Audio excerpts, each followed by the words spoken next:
A climate scientist is accusing the United Nations of being too alarmist by comparing global warming to that of the apocalypse, and he refuses to put his name down to an updated report by the International Committee for Climate Change, which is headed by the UN, and says, no way, I'm not going to sign this document. It's a big blow to the UN since they haven't had an update, and a lot of the information has already been discredited. Let's bring in our friend Dr. Tim Ball, who is an actual climatologist and knows a thing or two about this. Good to see you, Dr. Ball. Glad to be on. Glad to help you. Well, tell us about Professor Richard Tol. Who is he, and why is he standing up to these alarmists? Well, Richard Tol is an economist at an economic institute in Ireland, and he's been on the IPCC, the UN agency, since 1995. He did talk in 2010. He wrote an article in the Irish Times about his concern that the UN agency was becoming too political. But he should have known, because this has been going on long before 2010.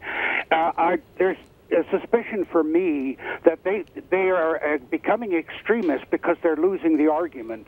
And you either admit that you're wrong, or you just simply hunker down and raise the level of alarmism, and I think that's what's forced Tol to take action. So, Dr. Ball, put this into perspective for me, because in the world of academia, if you are that one professor or that one PhD candidate that sort of steps out of the norm, something probably that you're quite familiar with, you are ostracized, you are criticized.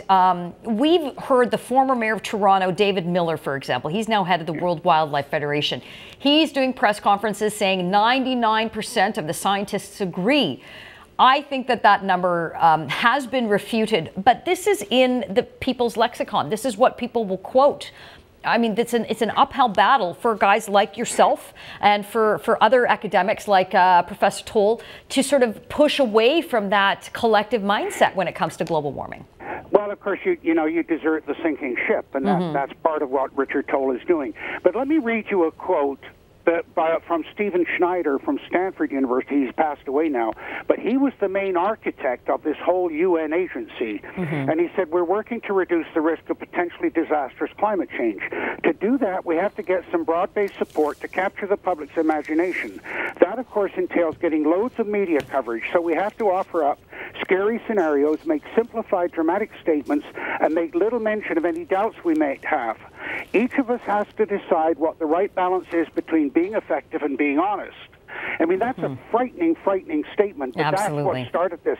And Timothy Wirth, the senator who organized the appearance of James Hansen before the Senate committee that Al Gore chaired, he said, we've got to ride the global warming issue. Even if the theory of global warming is wrong, we will be doing the right thing. Yeah.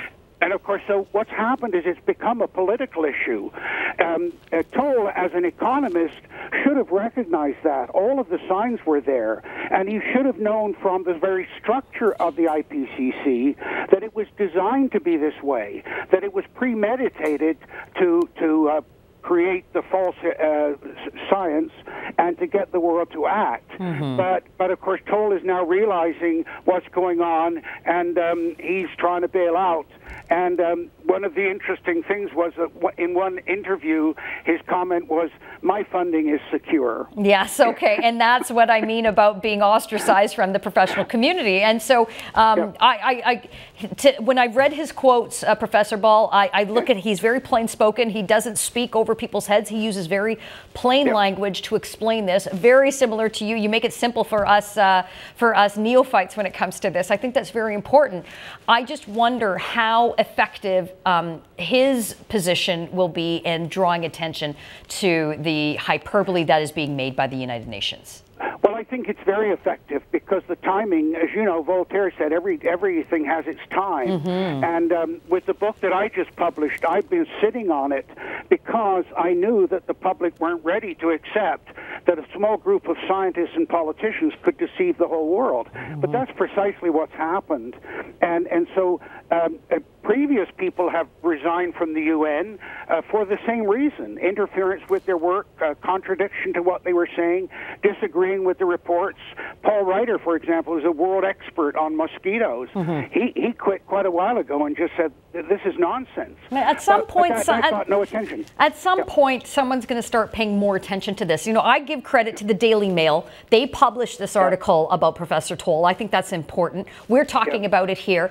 It will be picked up. But the problem is there's a narrative that's been built. And anybody that penetrates or tries to bust up that narrative, they will just simply be called, you know, heretics. We're called crazy. We're called global warming deniers. I mean, you get put in the category as 9/11 truthers. I mean, as someone who's extreme.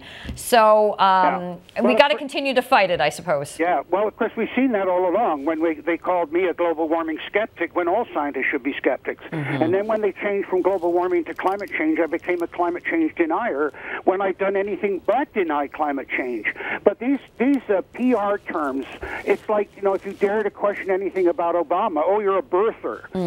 So this is part of the PR game that goes on, and it's very easy to isolate people, particularly with environmental issues, because they can say two things, as they did about me: oh, he's paid by the oil companies, or he doesn't care about the children or the planet. And so it's very easy to take the moral high ground over people like me that dare to question. And then, of course, when you get John Kerry, the Secretary of State, as he did in a public address, where he called Roy Spencer and John Christie, two NASA scientists who've had awards from NASA for their science, and he called them flat earthers. And when you get personal attacks like that at that level from supposed diplomats, you know there's a serious problem. Oh, absolutely. And there's a lot of money tied to this too. Well, Dr. Ball, we always appreciate your candor on this. Thanks very much for joining us. Have a great weekend. Thanks for the opportunity. That is Dr. Tim Ball. He's a real climatologist. He knows of what he speaks.